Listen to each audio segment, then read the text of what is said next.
Capítulo 10. De vuelta en el suelo, con la falda en su lugar, el sombrero negro de nuevo sujeto para cubrir mi despeinada cabeza y el velo tapándome el rostro, empecé a caminar de forma espontánea. No sabía qué hacer. Enroscado en uno de mis dedos enguantados guardaba el largo mechón de cabello rubio y rizado. El resto lo había dejado en el mismo sitio donde lo había encontrado. Imaginé que los pájaros lo tomarían uno a uno para construir sus nidos. Pensé en el mensaje silencioso y lleno de rabia que el chico huido había dejado en su santuario secreto. Pensé en las lágrimas que había visto en el rostro de su madre. Pobre señora. Pero al mismo tiempo, pobre chico, obligado a vestir terciopelo y encaje, casi tan horroroso como llevar un corsé de ballenas de acero. En aquel momento, y no por casualidad, pensé en mi situación.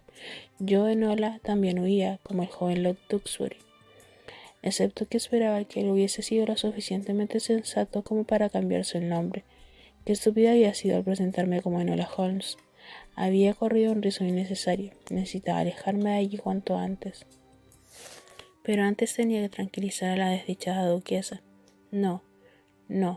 Tenía que salir de Bayswater Park tan pronto como fuera posible antes de que... ¿Señora Holmes? Mis músculos se tensaron al oír una voz. No sé cómo había llegado hasta allí, pero me encontraba en el camino de carruajes justo delante de la mansión de Bayswater, sin saber si avanzar o retroceder. «Señora Holmes». Escondí el mechón de pelo rubio en la palma de la mano y me di la vuelta. Un hombre con atuendo de viaje descendía con rapidez los escalones de mármol, uno de los detectives de Londres. «Disculpe que me dirija a usted como si la conociera», dijo cuando estuvo ante mí, pero el guarda nos ha informado de su presencia en la propiedad y me preguntaba... Era un hombre pequeño, como una comadreja, muy alejado de la corpulencia que se le presupone a un policía, aunque la manera en que sus ojos pequeños, redondos y brillantes me miraban daba miedo, como si fueran dos negras mariquitas resplandecientes que trataban de reptar por mi velo. «Soy un viejo conocido del señor Holmes», continuó con una voz bastante aguda. «Me llamo Lestrade». «Encantada», no le ofrecí la mano. «Igualmente, señora, debo decir que es un placer inesperado en conocerla». Su tono buscaba información. Sabía que mi nombre era Enola Holmes. Podía ver que era viuda y por ello utilizaba el tratamiento de señora, pero le extrañaba que si mi único parentesco con la familia Holmes era gracias al matrimonio, ¿por qué Sherlock me había enviado en su lugar?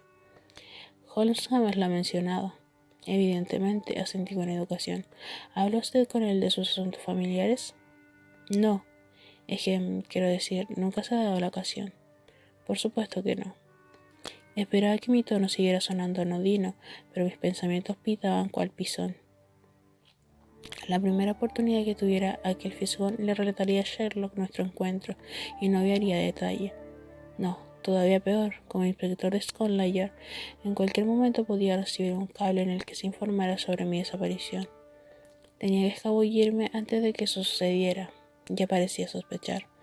Tenía que distraer al inspector Lestrade y evitar que indagara. Abrí mi mano enguantada, desenrosqué el mechón de cabello rubio y se lo tendí.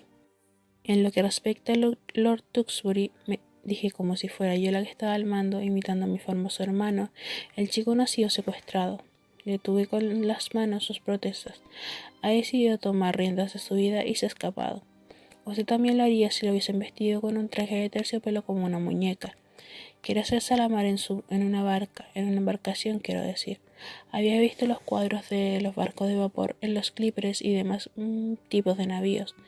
En concreto, siento una gran admiración por esa enorme monstruosidad que parece un abrevadero de baclas flotantes, con velas en la parte superior y ruedas de palas a los lados. ¿Cuál es su nombre? El del barco que instaló el cable telegráfico transatlántico. Pero la mirada del inspector Lestrade no se apartaba del mechón rubio rizado que tenía en la mano. ¿Qué? ¿De dónde? ¿Cómo se supone? El Great Eastern, recortó al fin.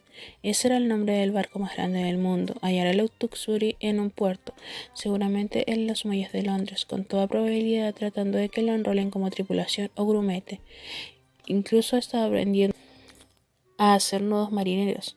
Se ha cortado el pelo y de algún modo ha conseguido atuendo común. Puede que de los chicos de los establos. Tal vez quiera interrogarlos. Tras una transformación tan acusada, me imagino que de coger el tren, nadie en la estación lo habría reconocido. Pero, ¿y qué me dice de la puerta rota y del cerrojo forzado? Lo hizo para hacerles pensar que había sido un secuestro y no una fuga. Ha sido bastante mezquino por su parte preocupar hacia su madre, admití, reconciliándome conmigo misma por el hecho de haberles proporcionado la información. Tal vez desee enseñarle esto a su excelencia, tendí el mechón hacia el inspector Lestrade, aunque para serle sincera no sé si disparará o aumentará su pena. Pestañeando, el inspector Lestrade levantó su mano derecha y aceptó los tirabuzones del hijo del duque. Parecía no ser dueño de sus actos. Pero, ¿dónde ha encontrado usted esto? Con su otra mano intentó agarrarme del codo y conducirme a Basilweather Hall, pero retrocedí y me aparté. Al hacerlo me percaté de una tercera persona a que había presenciado nuestra conversación. En lo alto de la escalera de mármol, imponente entre balustradas y columnas griegas, Madame Laelia nos observaba y nos escuchaba. Bajé la voz y contesté la pregunta del inspector Lestrade con un susurro. En el primer piso, por decirlo de alguna manera, de un arce con 4 troncos. Indiqué el camino con el dedo y mientras él se giraba para mirar, aproveché para alejarme y enfilar, con un paso algo más rápido del que debería una dama, el camino hacia la verja de hierro. Señora Holmes, gritó siguiéndome. Sin alterar el ritmo de mi marcha o volver la vista, levanté una mano en un ademán adecuado, pero esquivo, imitando el modo que mi hermano había hecho tamborilear su bastón cuando se despidió de mí. Contuve el impulso de correr y seguí caminando. Una vez al otro lado de la verja de hierro, suspiré soltando el aire que había estado reteniendo. Como nunca antes había tomado un tren, me extrañó que el vagón de segunda clase estuviera dividido en compartimentos cuyo interior se asemejaban al de un carruaje, con 4 butacas de piel encaradas. Esperaba algo más espacioso, como un ómnibus. Pero no era así. Un retrovisor me condujo por un estrecho pasillo, abrí una puerta y, quisiera o no, me encontré compartiendo vagón junto a otros 3 extraños. Ocupé el último asiento que quedaba libre de espaldas a la locomotora. Poco instante más tarde, al principio lentamente y después acelerando de forma gradual, sentí como progresaba hacia atrás, hacia Londres. Un progreso muy apropiado, puesto que el inspector Lestrade había trastocado de tal manera mis planes que ya no podía prever qué me deparaba el futuro. Con toda seguridad le diría a mi hermano Sherlock que había hablado con una viuda llamada Enola Holmes, así que debía deshacerme de mi disfraz casi perfecto. De hecho, tenía que reconsiderar enteramente mi situación.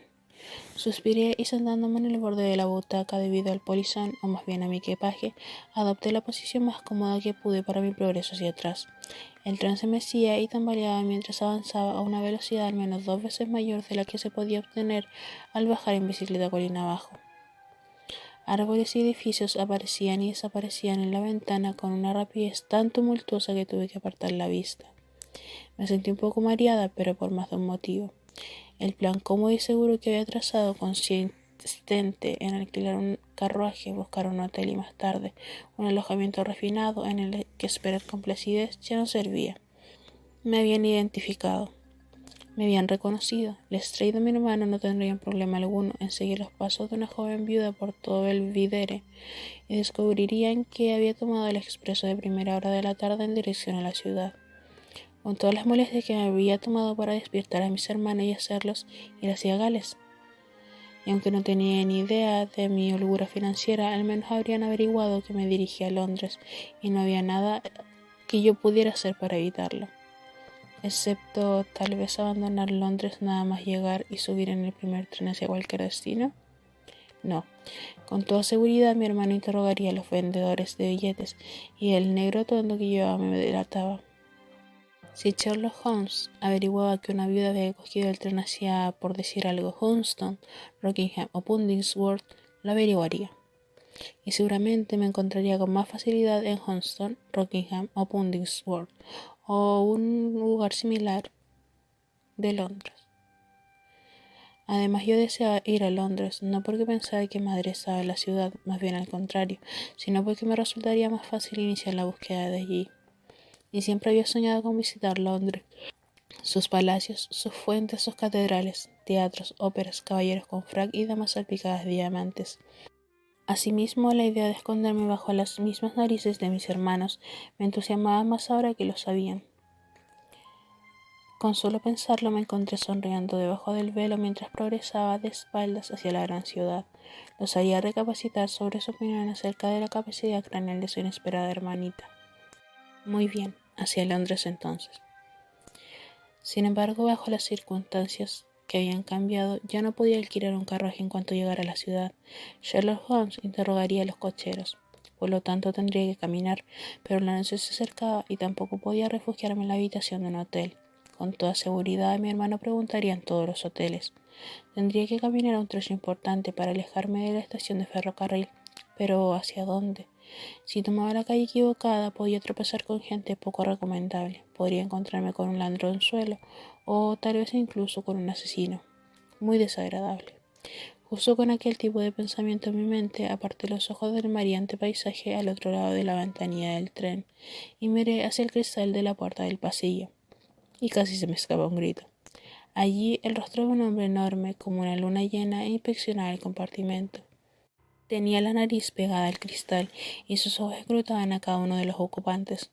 Sin abandonar su gélida expresión, posó su sombría mirada sobre mí, después dio media vuelta y desapareció. Tragué saliva y miré a mis compañeros de viaje para comprobar si ellos también se habían asustado, pero parecía que no. En el asiento de al lado, un hombre con gorro roncaba despatarrado con sus botas de punta cuadrada tiradas en medio del suelo. Delante de él, otro hombre que vestía unos pantalones a cuadros sin sombrero de fieltro examinaba con atención el periódico, el cual, a juzgar por los aguas fuertes de jinetes y caballos, debía ser de carreras. Y al lado de este, y frente a mí, una anciana rechoncha me miraba fijamente con ojos alegres. ¿Pasa algo, cielito?, inquirió. Cielito. Vaya manera de dirigirse a alguien. Aunque me pareció extraño, lo dejé correr y le pregunté: ¿quién era ese hombre? ¿Qué hombre, cielo? O bien la señora no había reparado en él, o yo me estaba volviendo loca, y era perfectamente normal que un hombre enorme con una gorra de tela que cubría su calva cabeza fijara en el interior de los compartimentos de los trenes. No importa, murmuré, moviendo la cabeza con desdén, mintiéndome a mí misma. Pareces un poco pálida debajo de toda esa ropa negra, declaró mi nueva amistad. Era una arpía ordinaria y sin dientes que en lugar de un sombrero adecuado llevaba una cofia enorme y pasada de moda, con un ala que se ensanchaba como un hongo, amarrada debajo de su puntiaguda barbilla con una cinta de color naranja. En lugar de vestido, iba ataviada con un manto de piel medio mocho, una blusa que se alejaba de lo blanco y una vieja falda púrpura decorada con un galón nuevo que había sido enganchado recientemente al desteñido dobladillo. ¿Es una pérdida reciente, cielito?, me increpó de nuevo, mirándome como si fuera un petirrojo que esperaba miguitas de pan. Oh, ¿querías saber los detalles del deceso de mi querido y ficticio marido? Asentí. ¿Y ahora te diriges a Londres? Asentí. La historia de siempre, ¿verdad, cielo? La vulgar anciana se inclinó hacia mí con más alegría que pena.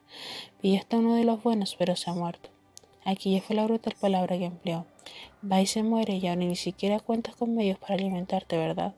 Y vete tú a saber con esa mala cara que tienes. No me extrañaría que llevaras su fruto en el vientre, ¿eh, cielito?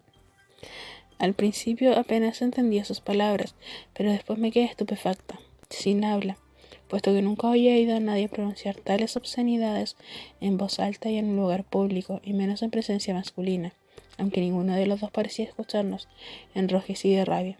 Mi nueva y atormentadora amiga entendió que el rubor que había asomado a mi rostro le daba la razón. Y ahora piensas que en la ciudad encontrarás la manera de sobrevivir, ¿eh? Dijo mientras asentía y se acercaba todavía más a mí. ¿Has estado alguna vez en Londres, querida? Conseguí negar con la cabeza. Entonces, cielito, no cometas el error habitual. No escuche las promesas de los caballeros. Se inclinó todavía más, como si estuviera a punto de confesarme un gran secreto, aunque no bajó la voz. Si necesitas algunos peniques, este es el truco. Quítate una o dos de esas enaguas y que lleva debajo del vestido. Creí que iba a desmayarme con franqueza. Afortunadamente, el trabajador seguía roncando, pero el otro hombre sin duda había elevado un poco el periódico para esconder su rostro. No les echarás de menos, siguió cotorreando la arpía desdentada. Sí, cielito, muchas mujeres de Londres no tienen ninguna enagua, y tú por el bulto y crujidos que se oyen llevas ahí media docena al menos. Deseaba con desesperación que el viaje y aquella tortura terminaran, así que me arreglé a mirar por la ventana. Casas y casas ya se sucedían tras el cristal y también edificios más altos, unos al lado de otros, ladrillos y al lado de piedras. Lleva la zarropa usada Culhane en Saint Tukin Lane, una vez pasada Capel Street, continuó sin piedad la vieja bruja chaparrada que en aquel momento me recordaba más a un sapo que un petirrojo. En el East End, ¿sabes? Es fácil llegar si sigues el olor de los muelles. Y cuidado, una vez estés en Sandstocking Lane, no te dejes encantusar por otros comerciantes, no. Ve derechita a Colhane, que ahí te las pagarán razonablemente. Eso sí son seda auténtica. El hombre agitó el periódico y carraspeó. Me agarré el borde del asiento para apartarme de la fastidiosa arpía, tanto como me lo permitió el polizón. Gracias, musité, porque aunque no tenía en mente vender mis enaguas, la intención de aquella horrible y ordinaria anciana había sido ayudarme. Me había estado preguntando cómo iba a deshacerme de mis ropas de viuda y conseguir un nuevo atuendo. Disponía de una gran cantidad de dinero y evidentemente podía encargar lo que deseara, pero la confección tomaría su tiempo. Además, mi hermano, con toda probabilidad, interrogaría a las modistas profesionales, las cuales, con toda seguridad, recordarían a una viuda de los pies a la cabeza, que había pedido una nueva prenda que no fuera negra, sino tal vez gris con un toque de lavanda o blanco, y tal como me lo permitía una vez transcurrido el primer año de duelo. De todos modos, dada la astucia de mi hermano, nada de eso funcionaría. No podía limitarme a modificar mi apariencia, tenía que transformarla completamente. Pero ¿cómo? ¿Cogiendo la ropa que colgaba de los tendederos? Ahora ya sabía cómo lo conseguiría. Las tiendas de ropa usada St. Tukin Lane, una vez pasada Capel Street, en el East End. No creía que mi hermano fuera a interrogar a sus habitantes, aunque tampoco sospechaba, como debería haberlo hecho, que al aventurarme en aquel barrio iba a poner mi vida en peligro. Capítulo 11. Desde mi asiento en el tren, tan solo podía formarme una imagen bastante fugaz de Londres. Sin embargo, al salir de la estación de Aldersgate, aunque tenía pensado alejarme rápidamente, quedé embelesada por la vasta y densa metrópolis ante mis ojos. A mi alrededor se erigía una jungla creada por el hombre, cuyos edificios eran más altos e imponentes que cualquier árbol en la tierra. ¿De verdad vivían aquí mis hermanos? En esta grotesca parodia del mundo que hasta ahora había conocido, hecha de ladrillos y piedras, con todas aquellas chimeneas y picos de tejados que se dibujaban en aquel vaporoso cielo de un estudiante color naranja. El ocaso lanzaba unos tenues rayos entre nubes de color carbón que colgaban justo por encima de nuestras cabezas. Las torres góticas de la ciudad se erigían graciosas, aunque también siniestras en contraste con aquel cielo encapotado, como si fueran las velas del pastel de cumpleaños del diablo. Me quedé observando hasta que sentí los empujones de las indiferentes hordas de londinenses que se dirigían a sus quehaceres. Respiré hondo, cerré la boca, tragué saliva y di la espalda a aquel, curiosamente, hacía atardecer. En Londres, como en cualquier otro lugar, me dije a mí misma, el sol se pone por el oeste, así que me obligué a mover mis miembros entumecidos y caminé por una amplia avenida hacia la dirección contraria, puesto que quería ir hacia el este, hacia las tiendas de ropa usada, hacia los muelles y hacia los barrios pobres, hacia el East End.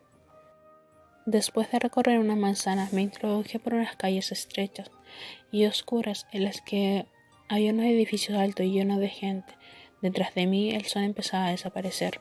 La noche de la ciudad no tenía el brillo de la luna o de las estrellas, solo algunos retrasos de luz amarillenta procedentes de los escaparates se reflejaban en el pavimento, tornando la oscuridad todavía más negra.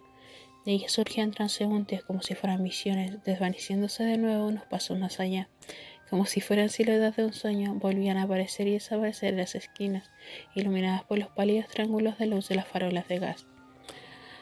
O para ser exactos, como si fuera la silueta de una pesadilla.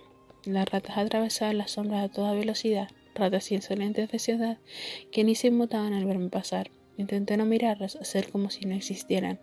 Traté de no fijarme en un hombre sin afeitar ataviado con un pañuelo de color carmesí, en un chico famélico y harapiento, en un hombre fornido con un delantal manchado de sangre, en una gitana que mendigaba. De modo que en Londres también habían gitanos, aunque no eran los orgullosos nómadas que transitaban por la campiña.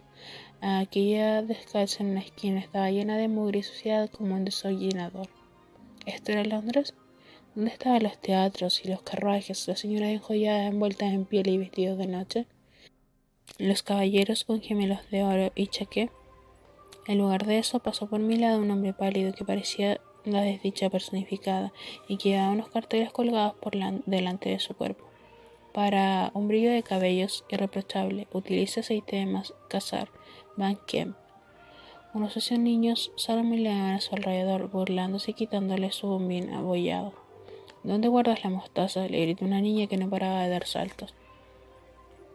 Evidentemente era una broma y bastante buena, porque todos sus compañeros se reían como si estuvieran chiflados. Las calles oscuras se llenaban con millones de ruidos. Algunos tenderos echaban a los mocosos con un largo de aquí, mientras las carretas, con sus dueños vociferando, traqueaban al pasar. Los pescaderos vendían merluza fresca para su cena, y los marineros se lanzaban saludos. De un portal sin barrer, una mujer regordeta bramaba: «Sara, Willy». Me pregunté si sus hijos estarían entre los que atormentaban al hombre anuncio. Mientras tanto, todos transitaban sin reparar en mí, pasando por mi lado, rozándome y charlando en voz alta, de forma vulgar. Aceleré la marcha, esperando poder escapar de algún modo de todo aquello. No es de extrañar que, encontrándome en un lugar desconocido y con tanta conmoción, no oyera los pasos que me seguían. No me di cuenta hasta que la noche ya era cerrada y negra, o al menos así lo pareció al principio. Después comprendí que eran las calles mismas las que se habían tornado más lúgubres. Las luces de las tiendas se habían apagado y ahora solo quedaban las procedentes de las resplandecientes tabernas de las esquinas, que derramaban su ruido de borrachos en la oscuridad.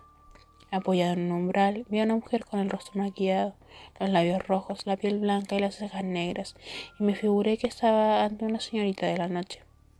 Enfundada en su vestido escotado y de mal gusto, el olor a ginebra superaba incluso el del cuerpo que no conocía el aseo personal. Aunque no era la única conocedor, todo el East End de Londres apestaba a repollo hervido, a humo de carbón, a peces muertos y las orillas cercanas del Támesis a aguas residuales en la alcantarilla. Y a gente en las alcantarillas. Vi a un hombre tirado, no sé si borracho o enfermo, vi a unos niños durmiendo apiñados como cachorros, y comprendí que no tenían hogar. Con un pinchazo en el corazón quise despertarlos y darles dinero para que compraran pan y pasteles de carne, pero me obligué a seguir adelante, acelerando el paso, intranquila. Una sensación de peligro De repente, una forma oscura apareció frente a mí, reptando. Sí, reptando, en sus manos y sus rodillas, arrastrando sus pies descalzos. Me paré en seco y observé, paralizada con la mente en blanco, a una anciana reducida en un estado lamentable, ataviada únicamente con un vestido de 8 jirones que apenas la cubría, sin nada debajo ni nada de la cabeza, ni siquiera un trapo que ocultara la falta de cabello. Su cráneo únicamente protegido por una masa de úlceras. Aulló un grito al verla y ella lentamente, como si fuera un caracol, se arrastró con sus nudillos y rodillas, levantando la vista unos centímetros del suelo. Nuestras miradas se cruzaron y vi sus ojos pálidos como la uva espina. Me quedé paralizada durante unos momentos que se prolongaron demasiado. Tras de mí oí unos pasos enérgicos. Intenté escapar, pero ya era tarde. Las pisadas se abalanzaron sobre mí. Alguien me apretó con fuerza el brazo. Empecé a gritar, pero una mano helada como el acero me tapó la boca. «Si te mueves o chillas, te mataré», gruñó una voz profunda cerca de mi oreja. El terror me paralizó. Estaba sin aliento, con los ojos abiertos, fijos en la oscuridad. Sin apenas podía respirar, noté cómo me soltaba y serpenteaba alrededor de mi cuerpo para sujetarme los brazos contra los lados, empujando mi espalda contra una superficie que, de no ser porque era su pecho, bien hubiese podido ser una pared de piedra. Sus manos se apartaron de mi boca, pero en ese instante, antes de que mis labios temblorosos pudieran articular sonido alguno, distinguí el brillo del acero en la oscuridad de la noche, largo y agudo como si fuera un carambano, el filo de un cuchillo. Vagamente también pude ver la mano que la empuñaba, una mano enorme enfundada en un guante de terciopelo de color leonado. «¿Dónde está?», preguntó el hombre en tono amenazador. «¿Cómo? ¿Dónde estaba quién?». No podía pronunciar palabra. «¿Dónde está Lord Tewkesbury?». Aquello no tenía sentido. ¿Por qué un hombre me abordaba en pleno Londres y me preguntaba sobre el paradero del noble ejecutivo? ¿Quién podía saber que había estado en Belvidere? Entonces recordé el rostro que me había visto en el tren pegado al cristal de la puerta, inspeccionando el compartimiento. «Solo te lo preguntaré una vez más», dijo susurrando entre dientes. «¿Dónde está el vizconde de Tewkesbury, marqués de Bayswater?». Debía ser de pasada la medianoche. En las tabernas todavía se oían gritos desdibujados por la cerveza, y también cantinelas obscenas y desafinadas, pero en las calles aceras adoquinadas no había un alma, al menos hasta donde yo podía ver. Cualquier cosa podía estar al acecho, oculta entre las sombras. No era el tipo de lugar en el que socorrían a una pobre dama en apuros. Yo conseguí balbucear. «No lo sé». Vi el resplandor del cuchillo bajo mi barbilla y por encima del cuello alto de mi blusa noté la presión en la garganta. Tragué y cerré los ojos. Nada de jueguecitos, me advirtió mi captor. Sé que te diriges a su encuentro. ¿Dónde está? Se equivoca, dije intentando hablar con calma, aunque me temblaba la voz. Se confunde, no sé nada de... Mentirosa. Los músculos de su brazo se tensaron y en aquel momento supe que iba a asesinarme. Con un gesto rápido de la mano que empuñaba el cuchillo, me rajó la garganta, pero en su lugar encontró las varillas del cuello de mi blusa. Grité con todas mis fuerzas con lo que podía haber sido mi último aliento. Sacudiéndome y retorciéndome conseguí zafarme de su brazo asesino y empecé a dar bandazos hacia arriba, hacia atrás con la bolsa de viaje. Antes de que la soltara noté que la había golpeado en una parte del rostro. Una maldición aterradora salió de sus labios, pero aunque aflojó su presión, no me dejó de escapar.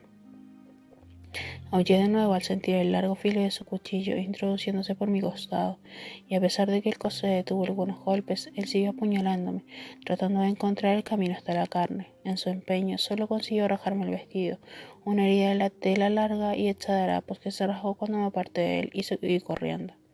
¡Socorro! Grité, que alguien me ayude. Me tambaleé en la oscuridad sin dejar de correr, sin saber a dónde. Aquí, señora, dijo una voz masculina aguda y chillona desde las sombras. Por fin alguien había oído gritos de auxilio. Casi llorando de alivio me dirigí hasta la voz, adentrándome en un callejón estrecho en todo ese edificio que apestaba a alquitrán. Por aquí. Noté como una mano huesuda me agarraba por el codo, guiándome por un tortuoso camino hacia lo que brillaba en la noche, el río. Mi salvador tiró de mí hacia esa estrecha pasarela de madera que se movía bajo nuestros pies. Un recelo, una duda, el instinto en mi corazón que latía más fuerte que nunca hicieron que me opusiera. ¿Hacia dónde nos dirigimos? Susurré. Haz lo que te digo. Y al menos en lo que se tarda en decirlo me retorció el brazo y me empujó hacia adelante, hacia lo desconocido. ¡Basta! Clavé los tacones de mis botas en las tablas de madera. De repente sentía más rabia que miedo. Al fin y al cabo me habían atacado, había perdido mi bolsa de viaje, me habían amenazado con una navaja, me habían estropeado el vestido, mis planes también estaban hechos jirones y además, el que pensaba era mi salvador se había convertido en un nuevo enemigo. Había tenido más que suficiente. Detente, villano, grité tan alto como pude. Mantén la boca cerrada, dijo mientras me empujaba y me retorcía dolorosamente el brazo. Maldito seas, suéltame, continué gritando mientras tropezaba. De repente, un objeto contundente me golpeó la oreja derecha y me desvanecí en la oscuridad. No sería justo decir que me desmayé. No me he desmayado en la vida y espero no hacerlo nunca. Digamos que durante un periodo indeterminado de tiempo perdí la conciencia. Cuando pestañeé y abrí los ojos, me encontré en una posición incómoda, ni sentada ni tumbada, sobre un extraño suelo de tablones curvados, con las manos atadas a la espalda y los tobillos sujetos de forma similar con una áspera cuerda de cáñamo. Colgada en un tablón del techo, cerca de mi cabeza, una lámpara de aceite iluminaba tenuemente el lugar al que desprendía un olor cálido y asfixiante. A mis pies vi unas grandes piedras apiñadas cerca de un charco de agua del color del aguarrás, como si fuera una horrible parodia de un rincón favorito en el valle. Aturdida cerré los ojos y esperé que se me pasara el mareo. Pero el mareo, más bien la sensación de estar moviéndome, no pasó. Y entonces me di cuenta de que me sentía ligera de cabeza porque mi captor, fuera quien fuese, me había quitado el sombrero, probablemente por miedo a las agujas. Me sentía desprotegida, tan solo ataviada con mi cabello embrollado, y tenía todo a mi alrededor que parecía sacudirse y balancearse, pero no estaba enferma. Estaba más bien en la bodega de una embarcación. Para ser exactos, era el casco, pensé, cuando me acordé de que así lo llamaban. No sabía nada de barcazas y barcos y demás, pero había navegado en un barco de remos un par de veces y, por decirlo de algún modo, identificaba el movimiento de una embarcación al merced sin chocar contra el amarradero. Estaba flotando, con su proa atada a un noray. La cubierta estaba justo encima del techo del que colgaba la lámpara. El chasquero sobre mis pies se llamaba sentina y las piedras, según creía, era el lastre. Abrí los ojos intentando entrever algo en la oscuridad e inspeccioné mi sombría prisión. No estaba sola. En el lado opuesto del casco, justo al otro lado de la sentina, un chico también atado de manos y tobillo me observaba. Me estudiaba, con las cejas fruncidas a través de sus oscuros ojos y la mandíbula tensa, vestido con ropa barata que no era de su talla, con los pies descalzos, unos pies que parecían suaves, doloridos y pálidos, con un cabello rubio que empezaba a crecer de forma irregular, y con un rostro que había visto antes, aunque solo en la portada de un periódico. Ante mí tenía el vizconde de Tewkesbury, marqués de Basilweather. Capítulo 12. Pero aquello era absurdo, imposible. Se suponía que se había escapado a hacerse la mar. ¿Qué diablos haces tú aquí?, exclamé sin esperar una presentación formal. ¿Nos conocemos, señorita?, dijo arqueando una de sus cejas doradas. Por el amor de Dios, no nos conocemos de nada, me enderecé, indignada y sorprendida y también enojada. Sé quién eres tú.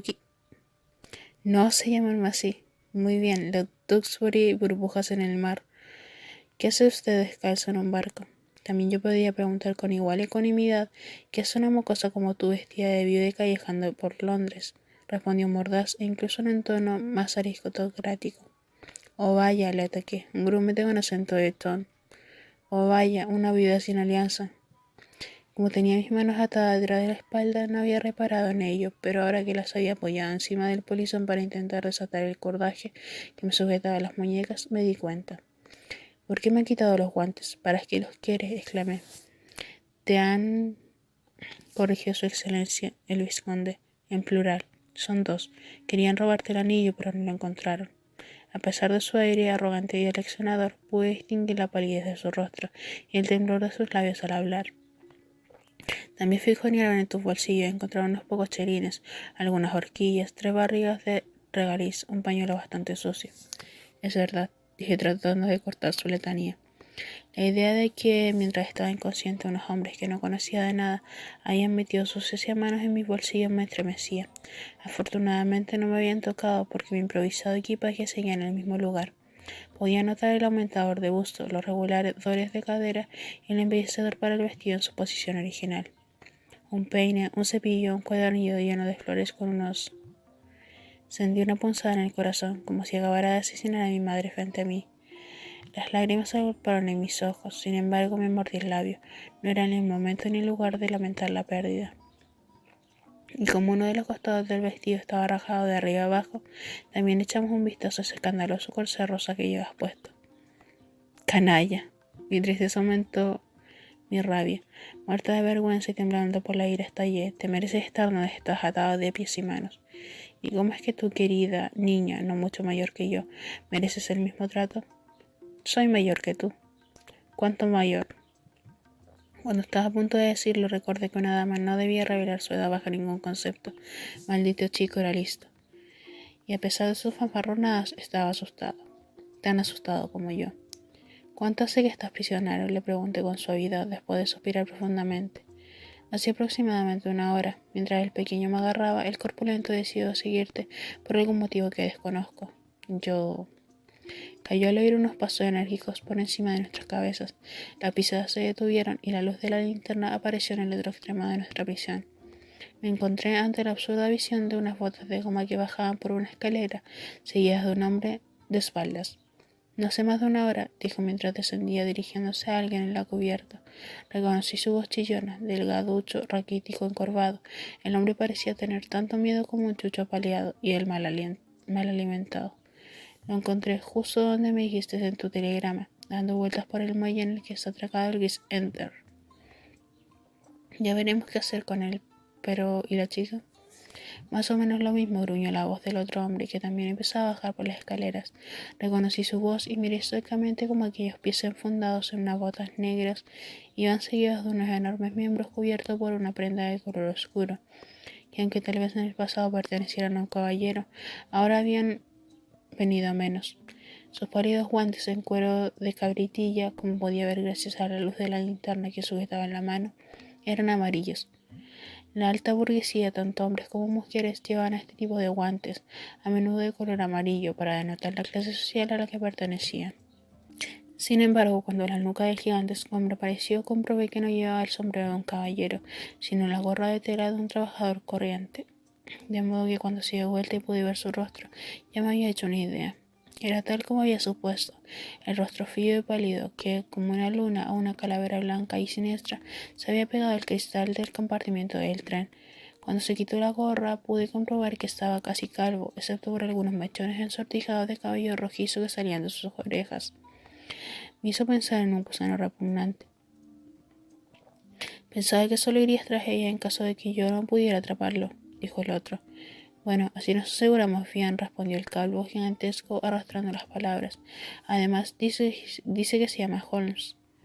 Mientras hablaba con su compañero me contemplaba maliciosamente, disfrutando y sonriendo ante mis ojos como platos y mi boca abierta. No pude evitar mostrarme sorprendida. ¿Cómo sabía quién era yo? ¿Cómo podía saberlo? Satisfecho con mi reacción, siguió conversando con su compañero. Dice que es pariente de Sherlock Holmes. Si es cierto, podemos conseguir un buen botín por ella. Entonces, ¿por qué has intentado matarla? Así que aquel hombre voluminoso con pelos en las orejas era, como bien había supuesto, el despiadado que me había atacado.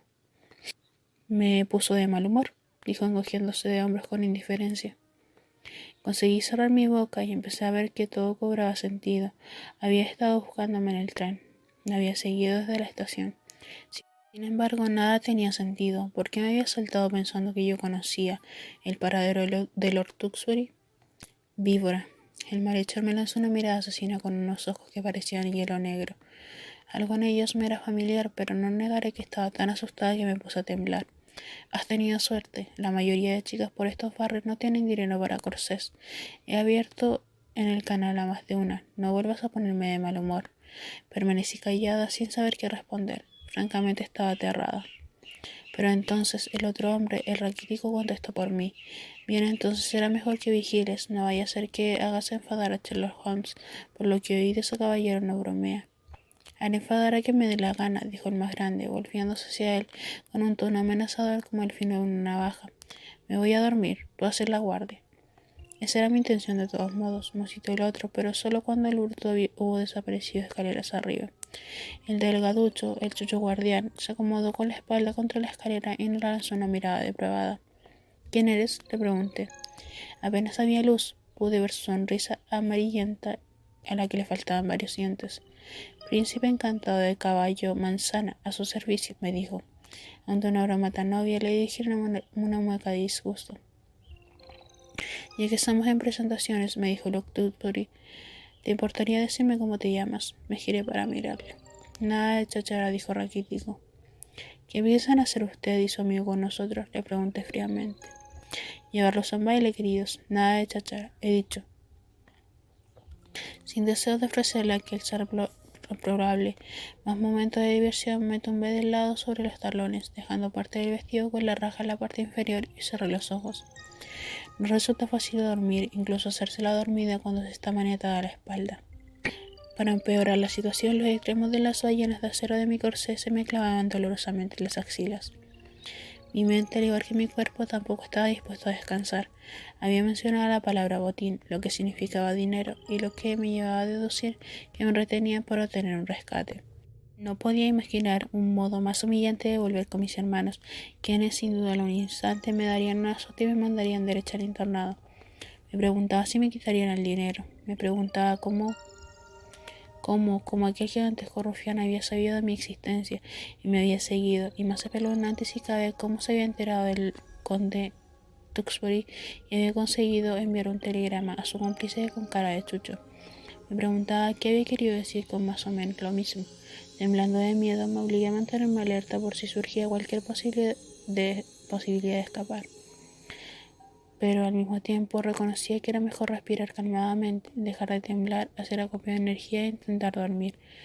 Debido a la forma del casco de la embarcación, estaba tumbada en un lugar inclinado como una hamaca, que no resultaba nada cómodo, incluso con el relleno que llevaba encima. Moví las piernas y busqué una posición en la que no me sintiera tan entumecida. No lo logré. La varilla de acero del maldito corsé no solo atormentaba mis brazos, sino que empezaban a clavar a través de la rajadura del vestido, recordándome de forma muy vívida como el cuchillo de aquel malhechor había... Acero. Cuchillo. De repente me quedé muy quieta. Ajá, si solo pudiera. Después de pensar unos instantes, entreabrí los ojos para ver al raquítico el chucho guardián a través de mis pestañas.